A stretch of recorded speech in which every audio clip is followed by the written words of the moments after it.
Hi friends, welcome to KR Rangoli and recipes. మా రవ్వతో 10 నిమిషాల్లో ఈజీ అండ్ టేస్టీ టిఫిన్ ఎలా చేయాలో ఈరోజు చూసేద్దాం. ఇది మీ ఇంట్లో అందరికీ తప్పకుండా నచ్చుతుంది, తప్పకుండా ట్రై చేయండి. ఎలా చేయాలో చూసేద్దాం. ముందుగా ఒక మిక్సింగ్ బౌల్ తీసుకొని దాంట్లో 1 కప్పు ఉప్మా రవ్వ, 1 టేబుల్ స్పూన్ క్యాబేజీ తరుగు, 1/2 టేబుల్ స్పూన్ ఉల్లిపాయ తరుగు, 2 పచ్చిమిర్చి చిన్న ముక్కలుగా చేసి వేసుకుందాం. అలాగే కొద్దిగా అల్లం వెల్లుల్లి పేస్ట్, టేస్ట్కి సరిపడా సాల్ట్ వేసుకొని వీటన్నిటిని చక్కగా మిక్స్ చేసుకుందాం. ఈ విధంగా మిక్స్ చేసుకున్న తర్వాత 1 కప్పు వేడి నీళ్ళు వేసుకుందాం. ఇలా వాటర్లో కలిసేలా వీటన్నిటిని చక్కగా కలుపుకుందాం. కొద్దిగా వంట సోడా వేసుకుందాం. ఇప్పుడు ఈ విధంగా మిక్స్ చేసుకున్న తర్వాత స్టవ్ ఆన్ చేసి దానిపైన పొంగడాల పాత్ర పెట్టి ఇప్పుడు ఈ గుంటల్లో కొద్దిగా ఆయిల్ వేసుకుందాం. ఆయిల్ వేడయ్యాక మనం ప్రిపేర్ చేసి పక్కన పెట్టుకున్న ఉప్మా రవ్వ పిండి ఉంది కదా, ఆ పిండి నుండి కొద్దిగా పిండి తీస్తూ ఈ గుంటల్లో వేసుకుందాం. ఈ విధంగా గుంటల్లో వేసిన తర్వాత దీనిపైన ఒక మూత పెట్టి కవర్ చేసుకుందాం.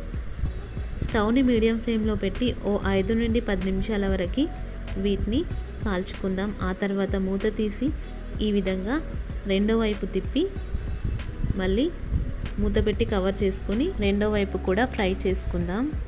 ఇప్పుడు స్టవ్ పైన ఒక కడాయి పెట్టి దాంట్లో 1 టేబుల్ స్పూన్ ఆయిల్ వేసుకుందాం.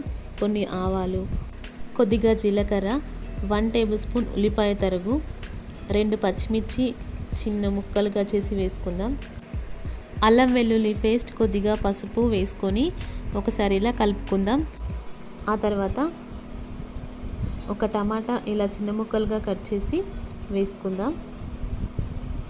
ఇప్పుడు కొద్దిగా ధనియాల పొడి, అలాగే కొద్దిగా గరం మసాలా, అదేవిధంగా టేస్ట్కి సరిపడా సాల్ట్ వేసి ఒకసారి ఇలా మిక్స్ చేసి ఆ తర్వాత మనం ప్రిపేర్ చేసి పక్కన పెట్టుకున్న పొంగడాల్ని ఈ కడాయిలో వేసేద్దాం. ఈ విధంగా పొంగడాలన్నిటిని కడాయిలో వేసేసాను. ఇప్పుడు వీటిని 5 నుండి 10 నిమిషాల వరకు లో ఫ్లేమ్లో పెట్టి చక్కగా ఫ్రై చేసుకుందాం. అంతే ఫ్రెండ్స్, 10 నిమిషాల్లో రవ్వతో చేసే టేస్టీ టిఫిన్ రెడీ. ఈ వీడియో మీకు నచ్చిందని అనుకుంటున్నాను. నచ్చితే లైక్ చేయండి, షేర్ చేయండి, కామెంట్ చేయండి. మన ఛానల్ని ఫస్ట్ టైం చూసిన వాళ్ళైతే సబ్స్క్రైబ్ చేసుకోండి. Thank you for watching.